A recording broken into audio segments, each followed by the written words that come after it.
Hello there. My name is Tom Morello, and I am Asperger's. Social interaction is probably fairly challenging for Tom. In primary school, he was a little bit distant, but that was before we knew, that he was going to be a bit different. Tom, when he was at school, I think it was in the last year really of primary school, some of the teachers were mentioning, and we were observing some changes in Tom's behaviour where he used to play with kids together.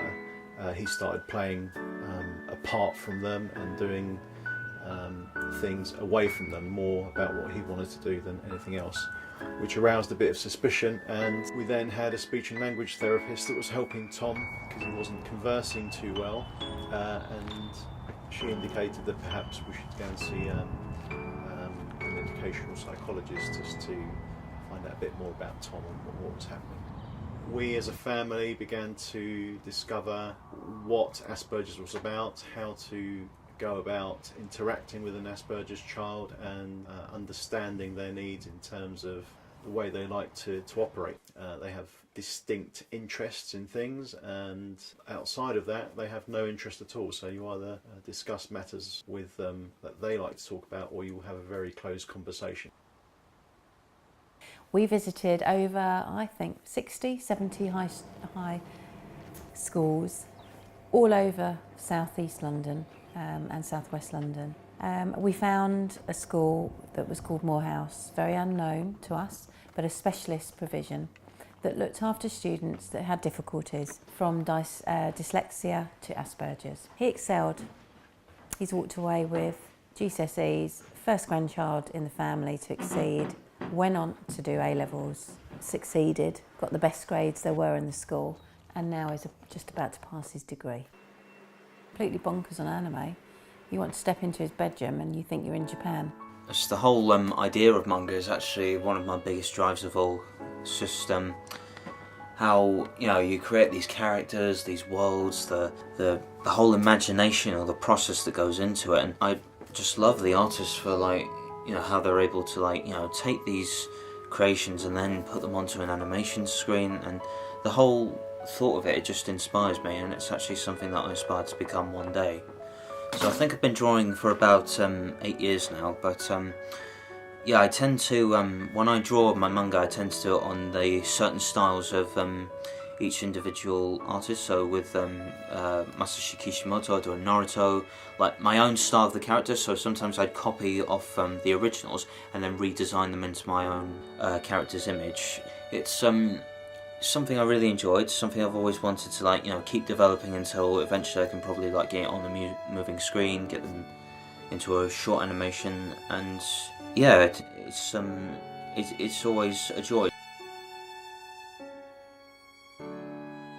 So when I draw, I sometimes do different drawings on my different moods. So if I'm happy, I do one where there's a bunch of characters all celebrating a happy time, or if I'm sad, I'll probably do one where the characters are at a great emotional loss, so like a death or a departing, something like that. I also do them on seasonal, so if it's Halloween, I draw my own characters in the sense of a Halloween fashion, or I get the design fashions from other Halloween characters, and that's also something that some of the other artists do, and it's in terms of getting something to do during different seasons, then I draw my characters in the different seasonal display, or the seasonal attributes, and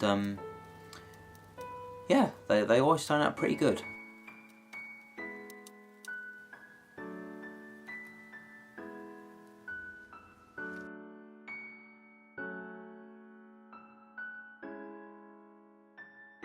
It made me realise of an event called Comic-Con, which is more like an event that's held by the whole science fiction, the fantasy-based genres. It's also an anime, manga-based get-together. I've been to the London Expo event with my friends, and it's something we actually deeply share a lot. I mean, we just head down there, and as soon as we get into London, you see so many people dressed up as either stormtroopers.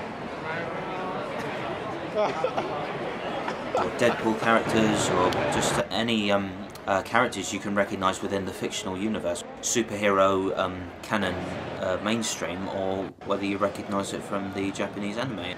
You get to buy the comics there.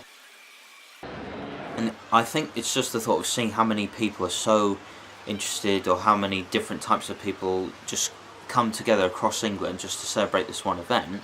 You know, it makes me feel as if I am part of something huge, and that's yeah, it's a great feeling, and it's something I've always greatly enjoyed. At times it's frustrating, obviously, because we're quite different, but I think about it and I'm a lot more aware about disabilities and people with Asperger's. Like, I can spot it, you know, in the general public, and it helps in terms of communication, and people don't know a lot about it. Well, we've got 2 grandchildren and they're both equally valid, and we're very proud of them, both of them. You know, there's nothing that we wouldn't do for them. In whichever way we can do it. There's certainly no way I would change any of them.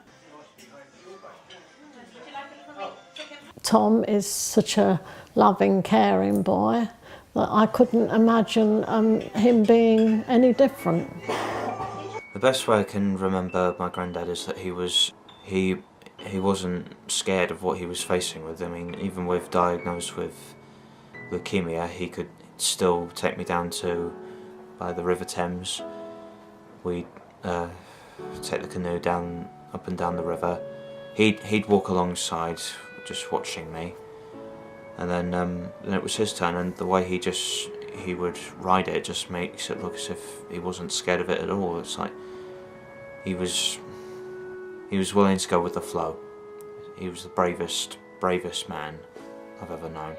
And even though there's so many things I wish I could tell him right now, like I'm about to pass my 3rd year, I'm about to turn 21, I've been to Japan, I'm planning on going back, and also an opportunity to show him this film that I'm creating. But I want to believe that deep down he's guiding me, he's still watching me. So ever since I came to Kingston University 3 years ago, it's like it's been a massive step, a massive stride from when I was back at Morehouse, and it's like a lifetime away since Hollymount. I've made so many memorable friends that, you know, they're happy to have me around, and we all have our similar interests within the film or media industry, and it's such a relief that actually I've come across friends like that.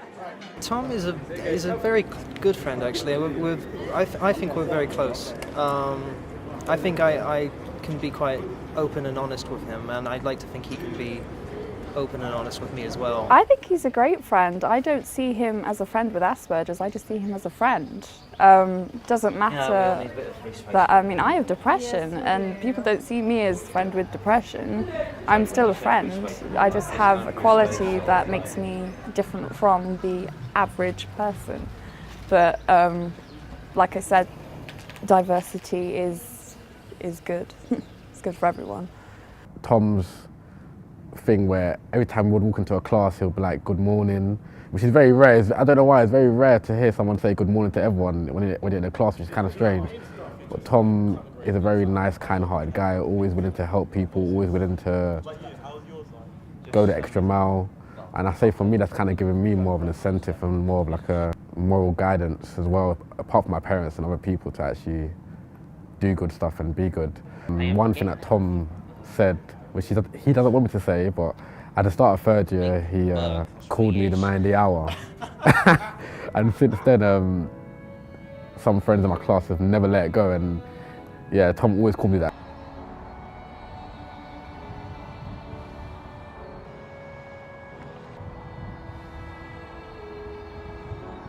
We love Tom. He is the best son that you could ask for. He gives us no trouble. He's disciplined, he's organised, he's loving, he's careful, he's caring, he's considerate. So if I was going to have a son, I'd quite like an Asperger's son. In truth, he's the man of the hour. He's the one that everyone talks about and says is kind and everything like that. But yeah, I say Tom's a great person and one of a kind. One of a kind? One of a kind. one of a kind.